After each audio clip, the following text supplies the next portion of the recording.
अस्सलाम वालेकुम जी। आपको टॉपिक ये दिया गया था the future of Pakistan lies in education और आपको ये कहा गया था कि इसके ऊपर आपने एक डिटेल्ड आउटलाइन बनानी है। इससे पहले आपने थीसिस स्टेटमेंट लिखना सीख लिया। आपने थीसिस स्टेटमेंट के वो स्टेप्स जो मैंने सिखाए थे आपने वो भी फॉलो किए और आपने उसके बाद डायरेक्ट जंप किया अपनी आउटलाइन के ऊपर। सो टॉपिक क्या था? The future of Pakistan lies in education. और अगर आप ज़रा से भी समझदार थे तो आपने ये बात रिलेट की होगी कि ये classroom decides the future of a nation, उसी को उठा के थोड़े से वर्ड्स में चेंजेस करके मैंने आपको ये टॉपिक दिया था। सो वो स्टूडेंट जिनको ये पता है कि एक क्लासरूम यानी कि एजुकेशन कैसे डिसाइड करती है नेशन के फ्यूचर को, तो वो ये भी बहुत अच्छे से समझ गए होंगे कि किस तरह पाकिस्तान का फ्यूचर एजुकेशन में लाया करता है। सो ये आपका ये टॉपिक यहाँ से इंस्पायर था। और इससे पहले कि हम वो डिकोड करें इन चीज़ों को कि ये टॉपिक आपने डिकोड कैसे करना था, कैसे आउटलाइन बनानी थी, कुछ चीज़ें हैं जो मैंने आपको इससे पहले सिखाई थी। जैसे कि फॉर एग्जांपल कीवर्ड्स मैंने आपको सिखाए थे कि आपने कैसे कीवर्ड्स उठाने होते हैं अपनी थीसिस स्टेटमेंट लिखने के लिए। आपने random political, social, economic, psychological, technological different levels के ऊपर सोचना होता है ताकि आपके माइंड में क्या हो, कंटेंट आपके माइंड में आए। और इस कंटेंट को आपने ऑर्गेनाइज करके क्या करना होता है, सबसे पहले थीसिस स्टेटमेंट, ठीक है जी, फिर उसके बाद आपने आउटलाइन और फिर फाइनली आपने क्या करना होता है, एस्से लिखना होता है। ये तो आपको पता है, बट यहाँ पे आज मैं कुछ इंपॉर्टेंट चीज़ें डिस्कस करने लगा हूँ जो कि आपके लिए बहुत ज़रूरी हैं, तो इंतहाई गौर से ये वीडियो देखिएगा। सो जी टॉपिक था the future of Pakistan lies in education. तो हमने समझना क्या था, वही वाली बात है। स्टेप वन आपका क्या होगा, let's not make it dirty. यहाँ पे क्या करते हैं जी, कीवर्ड्स। इसमें क्या चीज़ें इंपॉर्टेंट है, फ्यूचर ऑफ पाकिस्तान और एजुकेशन। तो अगर मैं क्या करूँ, पाकिस्तान के फ्यूचर को एक तरफ लिख दूँ, एजुकेशन को एक तरफ लिख दूँ, या एजुकेशन के पोटेंशियल को एक तरफ लिख दूँ, तो मेरा काम तो हो सकता है। हाँ, और फ्यूचर ऑफ पाकिस्तान किस तरह बेहतर हो सकता है, मैंने ज़रा सा ये सोचना है पहले। अगर नहीं सोचना जा रहा तो वही वाला सेम यही वाला एंगल आपने अप्लाई करना है।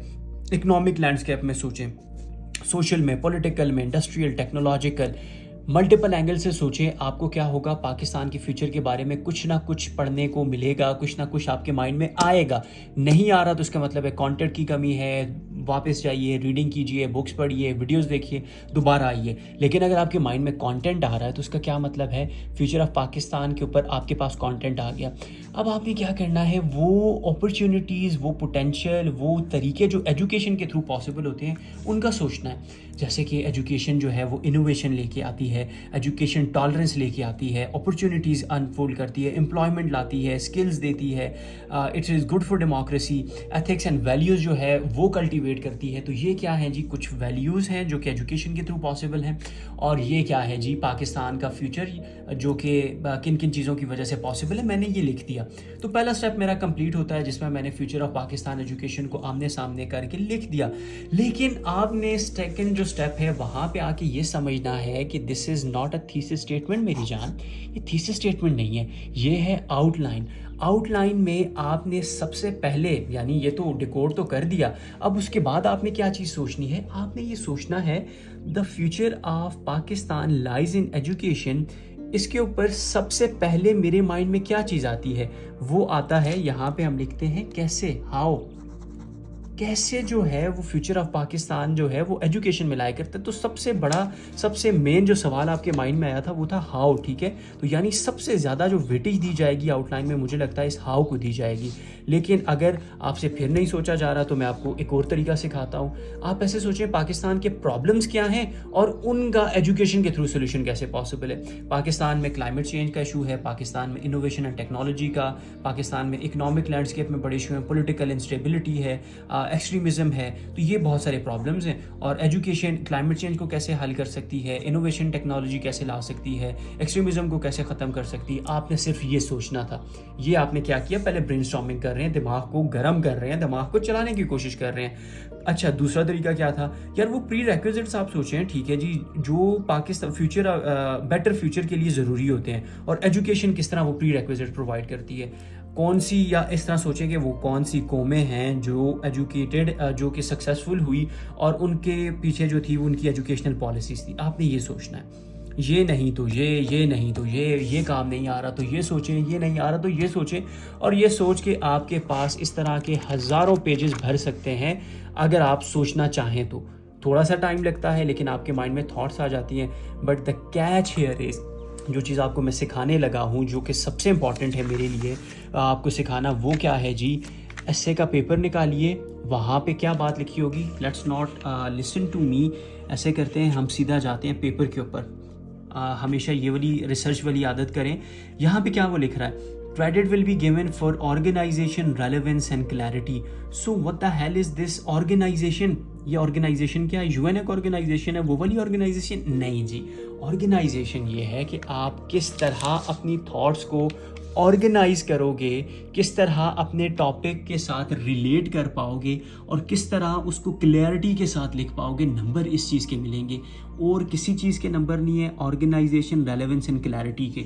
तो अब होता क्या है कि इस ऑर्गेनाइजेशन, इस रेलेवेंस, इस क्लैरिटी को आप खो देते हो, क्योंकि मैंने आपको ये टेक्निक सिखाई हुई है जिसकी वजह से आपका माइंड मल्टीपल चीज़ें एक साथ ले आता है और आप उनको ऑर्गेनाइज करना ही नहीं जानते। आप समझ ही नहीं पाते कि मैंने थॉट्स को ऑर्गेनाइज कैसे करना है। तो ऑर्गेनाइजेशन की ना होने की वजह से आप टॉपिक लिखोगे, सबसे पहले आप क्या करोगे, प्रॉब्लम्स के बारे में सोचोगे, यार वो प्रॉब्लम्स कौन सी हैं, और उठा के 30 से 40% आप क्या कर दोगे, अपनी आउटलाइन में problems of education system in Pakistan लिख दोगे। सो अगर एवैल्यूएशन के लिए आपने अपनी थीसिस स्टेटमेंट भेजी हुई है, मुझे आउटलाइन भेजी हुई है और उसमें आपने प्रॉब्लम्स को 30-40% दिया हुआ है, तो ये क्रॉस है।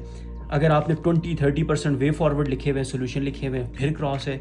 अगर आपने 10-20% introduction, conclusion and case study दी हुई है, तो मुझे ये बताएं 30-40 ये हो गया, 20 ये हो गया, 60 ये हो गया, ठीक है जी, उसके अलावा 20 क्या ये हो गया, तो मुझे ये बताएं रेलेवेंस कहाँ है। आपने तो ये हाउ को एड्रेस करना था। मैंने शुरू में क्या कहा था कि सबसे ज़्यादा इंपॉर्टेंस किसकी है, हाउ की है। तो इसमें तो हाउ कहीं पर नज़र ही नहीं आ रहा। आपने डाटा यहाँ से टेक्निक से उठा लिया लेकिन आप उसको रिलेट ही नहीं कर पाए, तो आपको मिलेंगे 20, आपको मिलेंगे 15, ये आपको स्कोर मिलेगा। So sir, is there any way, कोई तरीका है कि जिसके थ्रू इस डाटा को हम ऑर्गेनाइज करना भी सीखें? जी हाँ, तरीका भी है, लेकिन वो आता है बेहतरीन प्रैक्टिस करने के साथ। सो अगर अभी तक यहाँ तक आपको ये चीज़ें समझ आ गई हैं कि आपने कंटेंट को डिकोड किया, टॉपिक को डिकोड, उसके मेजर थीम्स लिखे, आमने सामने रखे, फिर सोचा कि व्हाट, वाई एंड हाउ में से सबसे ज़्यादा मेजरली हिट होने वाला पोर्शन या सवाल कौन सा है, वो यहाँ पे हाउ का था। हमने क्या कर दिया, अपने आप को डिसाइड कर दिया कि यार मैंने ये करना है। उसके बाद हमने अब क्या करना है, उस डाटा को इस तरह ऑर्गेनाइज करना है कि वो अपने टॉपिक के साथ रेलेवेंट भी हो और क्लैरिटी के साथ भी लिखा जाए। तो ये क्या था जी, एक और पहला और दूसरा मेजर स्टेप जो आपने लेने हैं। अब मैं आपको देने लगा हूँ जी लाइव डेमो, आपकी वो आउटलाइन, वो स्ट्रक्चर आउटलाइन का जो आपने फॉलो किया और उसमें क्या गलती थी उसको आपने किस तरह सुधारना था, ज़रा सा हम उसकी बात करेंगे। लेकिन सबसे पहले मैं आपको बताना चाहूँगा, even though this is the rough work, ठीक है जी, लेकिन ब्लैक पेन के थ्रू के साथ आपकी मेन हेडिंग नज़र आ रही हैं, सब हेडिंग्स आपको ये नज़र आ रही हैं, and look at the clarity. Rough work है, literally this is the rough work, लेकिन प्रैक्टिस इतनी है कि हाथों से रफ वर्क भी करो वो इतना नीट लगे। लेकिन जब आप आउटलाइंस भेजते हो, आपने कसम उठाई हुई है कि एक काला पेन उठाना है, ठीक है जी, और पेज को भी काला कर देना है। नहीं सोचना कि यार ब्लू भी अलाउ है, नहीं कहना कि यार मार्कर भी अलाउ है, नहीं सोचना कि मेरे पास पॉइंटर भी अलाउड है पेपर में। तो पेपर की प्रेजेंटेशन, आउटलाइन की प्रेजेंटेशन इतनी नीट हो, ये इसको कहते हैं ब्रीदिंग स्पेसेस, जहाँ पे ये जो लाइंस बीच में छोड़ी है, ये लाइन छोड़ी है, ये लाइन छोड़ी हुई है, ये ABCD एक सीक्वेंस में आ रहे हैं, जहाँ पे नीचे हेडिंग्स बनती हैं, ठीक है जी, यहाँ पे कॉलन का यूज़ करना, जहाँ पे आपका क्वेश्चन मार्क बनता है वहाँ पे क्वेश्चन मार्क ऐड करना, ये सारी चीज़ें क्या हैं, इंपॉर्टेंट होती हैं। और सबसे पहले आउटलाइन 1 जो कि मेरे अकॉर्डिंग फेल कराएगी आपको, वो उसका स्ट्रक्चर क्या है। आपने इंट्रोडक्शन लिखा, सही बात है, डायरेक्ट उसके बाद आप किसके ऊपर आगे, what are the flaws in Pakistan education system, क्योंकि आपने पाकिस्तान के एजुकेशन सिस्टम को फ्यूचर के साथ लिंक करना है ना। लेकिन आप तो क्या करोगे, आप तो 20 से 30% पहले तो प्रॉब्लम्स बताओगे कि यार मसाइल क्या है पाकिस्तान के एजुकेशन सिस्टम। फिर उसके बाद आप क्या करोगे, याद आएगा आपको, ओ शिट, मैंने तो टॉपिक क्या था, कैसे एजुकेशन पाकिस्तान के फ्यूचर को डिसाइड करती है, उसके ऊपर लिखना था। जितने प्रॉब्लम्स आपने ऊपर लिखे, 1 2 3 4 पैराग्राफ, उतने ही पैराग्राफ आप क्या करेंगे नीचे, इतना यानी 20 to 30% आप हिस्सा कवर कर दोगे अपने जो मेन टॉपिक में जो चीज़ पूछी गई थी उसके साथ। फिर उसके बाद आपको याद आएगा, ऊपर तो मैंने प्रॉब्लम दिए थे, यहाँ पे मुझे फिर वे फॉरवर्ड और सोल्यूशन भी देने चाहिए। फिर आप 2-3 पैराग्राफ सोल्यूशन के लिख दोगे, एंड पे आपको कंक्लूजन याद आता है, आप कंक्लूजन दोगे और ये आपको मिलेंगे 20 नंबर, ये आपको मिलेंगे 15 नंबर। किस लिए? आपने क्या किया, चीज़ों को ऑर्गेनाइज तो कर दिया कि यार मैंने आउटलाइन बनाई, चीज़ों को कैटेगराइज किया, लेकिन आप क्या खो गए, रेलेवेंस आपकी गुम हो गई। जो रिलेट करना था टॉपिक के साथ कि how education decides the future of a nation या the future of Pakistan lies in education, कहाँ पे हिट हुआ है? हिट हुआ है यहाँ पे। कितने परसेंट हिट हुआ है? 30%। तो फिर मैं क्यों आपको स्कोर दूँ 40 के करीब का? नहीं दे सकता, एग्जामिनर भी नहीं देगा। सो ये था जी वो मेजर आपका पहला आउटलाइन का तरीका जो आपको फेल कराएगा। अब आते हैं दूसरे तरीके के ऊपर। दूसरा तरीका क्या है जो कि आप थोड़ी सी अब आपको अकल आई और आपने क्या किया, चीज़ों को कैटेगराइज, यानी सेंस वही वाली बात है, ऑर्गेनाइजेशन चाहिए ना, तो ऑर्गेनाइज करना आपने सीख लिया पिछली अपनी थीसिस स्टेटमेंट आउटलाइन चेक करवा के। अब आप आएंगे इंट्रोडक्शन की, आप हेडिंग देंगे, ठीक है जी, पाकिस्तान एजुकेशन सिस्टम के ऊपर आप थोड़ी सी बात करेंगे, ठीक है, और how future of Pakistan lies in education की आप हेडिंग देंगे, ठीक है जी।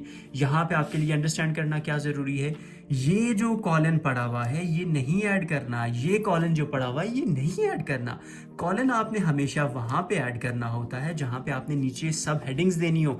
यहाँ पे मैंने सब हेडिंग्स देनी है ना, ठीक है जी, तो अब मैं यहाँ पे क्वेश्चन मार्क नहीं ऐड कर रहा, मैं क्या कर रहा हूँ, नीचे अपनी हेडिंग्स दे रहा हूँ। तो कॉलन, सिंस आपने the art of essay writing में मुझसे ये पढ़ा हुआ है कि कॉलन का क्या यूज़ होता है, लिस्ट को इंट्रोड्यूस कराना। सो अब आप लिस्ट इंट्रोड्यूस करा रहे हो तो आप कॉलन का यूज़ कर रहे हो। दूसरी इंपॉर्टेंट चीज़ क्या है, कभी भी आपने लाइन के बाहर नहीं लिखना होता। आपका जो क्वेश्चन शीट, आपका आंसर शीट मिलेगी उसके ऊपर क्लियरली मेंशन होता है लाइन के बाहर। सीएसएस पेपर में, पीएमएस में आपने कुछ नहीं लिखना होता। तो ये देखो 1 अंदर है, 2 भी इधर है, 3 भी इधर है, मेन हेडिंग्स बिल्कुल आपस में रेलेवेंट हैं। ये 1 जहाँ पे, 2 भी तकरीबन उधर ही है, 3 भी उधर ही है, 4 भी उधर ही है। सो ये नीटनेस, क्लीननेस बड़ी आपकी ज़रूरी होती है। और अब क्या हुआ जी, आपने how the future of Pakistan lies in education, आपने क्या किया, थोड़ा सा सोचा कि यार सर ने हमें तरीके बताए थे कि यार आपने किस तरह सोचना है, इकोनॉमिक लैंडस्केप में सोचना है, पॉलिटिकल में सोचना है, इंडस्ट्रियल में सोचना है। तो आपने क्या कर दिया, आपने economic growth and education, social welfare and education, piece prosperity and education, global competitiveness and education, आपने क्या कर दिया, ये सोच दिया। आपने इस तरह का तरीके में सोचा और आपने कोशिश क्या कर दी एंड पे कंक्लूजन करके। सो ये वो दूसरा तरीका है जी जो आपको क्वालिफाई करने के करीब लेके जाता है, आपको ये क्या करता है, पास करने के करीब लेके जाता है। लेकिन इस तरीके में, इस पूरे प्रोसेस में एक मसला है, अगर तो किसी तरह ये हुआ कि आपको इकोनॉमिक रीजंस 3 याद आए, आपने सोशल 2 लिख दिए और पॉलिटिकल या पीस प्रॉस्पेरिटी वाला 1 याद आया, आपने 1 लिख दिया, ग्लोबल कॉम्पिटिटिवनेस के आपको 3 याद आ गए, तो यहाँ पे वो जो वेटेज थी आपके आर्ग्यूमेंट की, आपके एग्जामिनर को ये लगेगा, अकॉर्डिंग टू सर आदिल रियाज गोंदल, उनकी वीडियो से इंस्पायर्ड ये चीज़ है कि भाई यहाँ पे जब आप 3 हेडिंग्स दे रहे हो, यहाँ भी 3 दो, यहाँ भी 3 दो, यहाँ भी 3 दो, क्यों? क्योंकि ये बता रहा है आपके एग्जामिनर को कि मुझे इकोनॉमिक एंगल भी उतना ही अच्छा पता है जितना सोशल उतना पता है जितना piece prosperity, and piece prosperity उतना ही पता है जितना ग्लोबल कॉम्पिटिटिवनेस का भी मुझे पता है। और यहाँ पे आके एंड पे कंक्लूजन। और ये अगर तो इस तरीके को आपने फॉलो करना है तो ये जो आपको मैंने चीज़ बताई है ये आपके लिए इंतहाई ज़रूरी है, इसको भूलना नहीं है कि आपने यही पैटर्न फॉलो करना है। 2 इधर दे दो, लेकिन फिर 2 इधर भी, 2 इधर भी और 2 इधर भी। इधर 4 दे रहे हो, जोश मार रहे हो, तो यहाँ भी जोश वैसे का वैसा रहना चाहिए। लेकिन यहाँ पे किस चीज़ की कमी है, आपको क्या लगता है किस चीज़ की कमी है? जी हाँ, बिल्कुल आपको सही लगता है। यहाँ पे किसकी कमी है? आपका केस स्टडी मिसिंग है। एजुकेशन और फ्यूचर ऑफ नेशन के ऊपर आप बात कर रहे हो, पूरी एक नेशन की आप एग्जाम्पल दे सकते हो। एग्जामिनर को अगर वो पसंद आ जाती है तो +2 मिल सकता है, और पसंद आती है तो +3 मिल सकता है। सो ये तरीका है दूसरा जिसमें आपने क्या करना है, सबसे पहले इंट्रोडक्शन, फिर एजुकेशन और पाकिस्तान के एजुकेशन सिस्टम के ऊपर थोड़ी सी बात, वे आपने फ्यूचर का बताना है और डिफरेंट जो एंगल्स हैं आपने उनका जिक्र करना है, और एंड पे आपने क्या कर देना है, कंक्लूजन प्रोवाइड कर देना है। ठीक हो गया जी, आपने क्या कर देना है, कंक्लूजन प्रोवाइड कर देना है। और बीच में फिर भूल गए आप कि आपने केस स्टडी भी एंटर करनी थी, केस स्टडी भी यहाँ पे होनी चाहिए थी। अच्छा, अब आते हैं उस फाइनल तरीके के ऊपर, वो सबसे बेहतरीन तरीका जिसके ऊपर आपने एक अगर आउटलाइन बनाई तो गारंटीड है कि आप क्या कर जाएंगे, पास कर जाएंगे, बहुत अच्छे स्कोर से करेंगे। पढ़ने की कोशिश कीजिए। इंट्रोडक्शन, ठीक है जी। इंट्रोडक्शन के बाद क्यों, इंट्रोडक्शन के बाद ये क्यों लगा हुआ है, फिर भूल रहे हैं आप। इंट्रोडक्शन की हेडिंग सिंपल आएगी, इंट्रोडक्शन की हेडिंग, और उसके बाद कीवर्ड्स को हिट करना, टॉपिक को अनफोल्ड करना, और वो जो कॉन्सेप्ट होता है ऐसे राइटिंग में आपने सीखा था जिसको हम कह रहे होते थे नेक paragraph. According to sir Arif Javed, ठीक है जी, नेक पैराग्राफ जिसे वो कहते हैं, वो क्या है कि जो टॉपिक दिया गया था उसको पहले अंडरस्टैंड करके थोड़ा सा डिकोड तो करो। टॉपिक था the future of education lies, the future of Pakistan lies in education. तो इंट्रोडक्शन के बाद understanding the relation between education and a Nations future. तो क्या हुआ जी, आपने वही जो आउटलाइन थीसिस स्टेटमेंट लिखी थी कि classroom decides the future of a nation, उसी से वर्ड्स उठा के, उसी से इंस्पायर होके आपने नेक पैराग्राफ, इंट्रोडक्शन के बाद जो दूसरा पैराग्राफ होगा वो ये लिखना था कि कैसे आपका जो रिलेशन है एजुकेशन का नेशन के फ्यूचर के साथ, किस तरह का एजुकेशन का रिलेशन है, किस तरह एजुकेशन डिसाइड करती है किसी भी नेशन के फ्यूचर को। और फिर now let's talk about Pakistan, कि how future of Pakistan lies in education. Same keyword hit हो रहे हैं जो कि आपको टॉपिक में दिए गए थे, यस हिट हो रहे हैं। यहाँ पे जो कीवर्ड्स थे उनको आपने डिकोड किया, यस डिकोड किया, और उसके बाद ABCDEFGHI तकरीबन ये 8-10 के करीब आपने आर्ग्यूमेंट्स दिए जो कि कम से कम 60% 70% का आपका पोर्शन बना रहे हैं, ठीक है जी। किस चीज़ का बना रहे हैं कि कैसे फ्यूचर ऑफ पाकिस्तान लाए करता है एजुकेशन में। अगर तो मैं अपना वो जो हाउ है उसी को एड्रेस नहीं कर रहा, जो चीज़ मुझसे पूछी गई है उसको ही मैं वेटेज नहीं दे रहा, तो मैं कैसे इमेजिन कर सकता हूँ, कैसे मैं सोच सकता हूँ कि मैं कल को क्वालिफाई करूँगा। नहीं क्वालिफाई होगा, क्योंकि आपने जो चीज़ पूछी गई है वो बताई नहीं है, और उसके अलावा पूरे मोहल्ले की खबरें आपने क्या कर दी हैं, उस आंटी की तरह यहाँ पे ऐड कर दी हैं जो कि नहीं करनी थी। आपने ABCDEFGHIJ तक, यहाँ तक आपने क्या करना था, आपने कैसे एजुकेशन जो है वो फ्यूचर ऑफ पाकिस्तान को इंश्योर करेगी, आपने वो बताना था, ठीक है। अच्छा, स्ट्रक्चर तो आगे आपको मैं लैपटॉप पे दिखाऊंगा, लेकिन आपने ये चीज़ें ऐड करनी थी विद एग्जाम्पल्स, ठीक है जी। कुछ एग्जाम्पल्स हैं, केस इन पॉइंट्स जिनको कह रहे होते हैं, कोई फैक्ट आपके पास हो, किसी रिपोर्ट का रेफरेंस हो जो कि सॉलिड ये बात मनवाए कि हाँ जी फ्यूचर ऑफ पाकिस्तान एजुकेशन के साथ ही लिंक्ड है, आपने वो चीज़ें भी यहाँ पे ऐड करनी थी। और फिर उसके बाद आता है केस स्टडी का हेडिंग। केस स्टडी कैसी? साउथ कोरिया की, जापान की, चाइना की, जर्मनी की, फिनलैंड की, ऐसी कंट्रीज़ जो कि ऑलरेडी एजुकेशन के लिए मशहूर हैं, जहाँ का एजुकेशन सिस्टम ऑलरेडी सबको पता है। आप उठा के वेनेजुएला की केस स्टडी ऐड कर दें जो कि यहाँ पे बनती ही नहीं है, तो कैसे आप क्वालिफाई करेंगे? नहीं होगा रेलेवेंट। क्यों? क्योंकि रेलेवेंसी बहुत इंपॉर्टेंट है। ये सामने आपकी लिखी हुई है रेलेवेंसी एंड क्लैरिटी, तो रेलेवेंसी आपने रखनी है यहाँ पे भी। और उसके बाद सिंस मैं क्या कर रहा हूँ, मैं अब एग्जामिनर को इम्प्रेस भी करना है, लेकिन मैंने 2000 से लेके 2500 तक के वर्ड्स का ऐसे लिखना है, तो यहाँ पे तो अगर मेरे पास वर्ड्स कम पड़ रहे हैं, और यहाँ पे मैं क्या करूँगा, एक ही हेडिंग दूंगा, major educational hurdles in Pakistan and the way forward. कोई वे फॉरवर्ड की अलग हेडिंग नहीं है, कोई मेजर एजुकेशनल प्रॉब्लम्स की अलग हेडिंग नहीं है। मैक्सिमम 10 से 15% मेरा ये पोर्शन कवर करेगा कि भाई पाकिस्तान, जो कि शुरू से इंट्रोडक्शन में लिखा, उसके बाद दोनों का रिलेशन बताया, कैसे पाकिस्तान का फ्यूचर एजुकेशन में लाया करता है, मैंने वो बता दिया, ठीक है जी। और उसके बाद मैंने केस स्टडी दी जो कि ये इंश्योर करेगी, साबित करेगी कि हाँ जी एजुकेशन ही नेशंस का फ्यूचर है। उसके बाद मैं बताऊंगा कि पाकिस्तान को क्या मुसीबतें, क्या मसाइल दरपेश हैं और उनका हल क्या है। ये ऑप्टिमिस्टिक अप्रोच है, जिस तरह आप राजकुमार हिरानी की कोई भी मूवी देखें, जाते जाते वो बड़ा एक पॉजिटिव मैसेज दे के जाता होता है, तो ये यहाँ पे भी आपने क्या करना है, ऊपर 2-4 प्रॉब्लम्स बता के एक पैराग्राफ में और दूसरे पैराग्राफ में वे फॉरवर्ड दे के, या दोनों एक पैराग्राफ के अंदर भी आप कर सकते हो, but the best way is कि आप मेजर एजुकेशनल हर्डल्स और नीचे उसका वे फॉरवर्ड दे के एंड पे आप कंक्लूजन वाली तरफ शिफ्ट कर जाओ। आपके कम से कम ये 15 से 16 के करीब पैराग्राफ बनेंगे, कम से कम ये 2000 वर्ड्स का आपका ऐसे बन जाएगा जो कि कल को आपको क्वालिफाई कराएगा।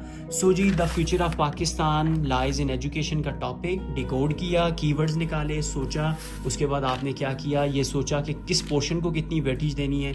नहीं पता वेटेज का, ऑलरेडी हमारी ऐसे राइटिंग की क्लास है जिसमें मैंने आपको सिखाया हुआ है कि अगर टॉपिक ऐसा होगा तो किस चीज़ को कितनी वेटेज देनी है, माइनर थीम कौन सा है, मेजर कौन सा है, वो चीज़ें हमने ऑलरेडी डिस्कस की हुई, यू ऑल नो दैट, ठीक है जी। और उसके बाद हमने वो बेहतरीन तरीका डिस्कस किया जो क्या था, सबसे इंपॉर्टेंट था।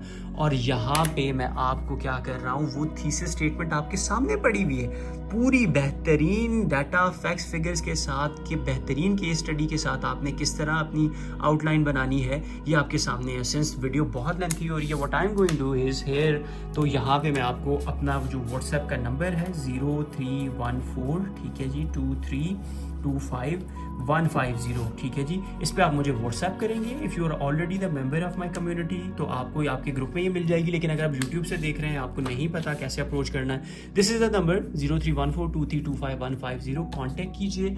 ये कंप्लीट जो थीसिस स्टेटमेंट लिखी गई है, this is inspired and this is, मैं ज़रूर बताना चाहूँगा कि one of talented students of mine, उन्होंने माशाल्लाह ये चीज़ लिखी हुई है। उसमें थोड़ी बहुत मैंने चेंजेस किए हैं, लेकिन बहुत वंडरफुल वर्क उन्होंने किया हुआ था। तो ये वो आउटलाइन है, ठीक है जी, ये आपको मैं प्रोवाइड करता हूँ। आप इसको लाजमी देखिए, पढ़िए और देखिए कि किस तरह खूबसूरती से हेडिंग्स, उसके बाद सब हेडिंग्स कितनी क्लैरिटी के साथ, किन कलर्स को यूज़ करके, पेन्स को किस तरह यूज़ करना है, इन्वर्टेड कॉमर्स कहाँ पे ऐड करने हैं, फुल स्टॉप कहाँ पे, किन को कैपिटल रखना है वर्ड्स को, किन को स्मॉल रखना है, केस स्टडी किस तरह एंटर करते हैं, प्रॉब्लम्स का जिक्र किस तरह करना है, हर चीज़ आपको यहाँ पे क्लियरली नज़र आ रही है। सो जी, दिस वाज द वीडियो जिसमें आपको ये चीज़ सिखाई गई। और बस कांटेक्ट कीजिए अपना, अगर आपने ये चीज़ अपनी जो PDF है ये आपने लेना है, और बाकी आपका जो ग्रुप है उसमें तो ये चीज़ शेयर हो जाएगी।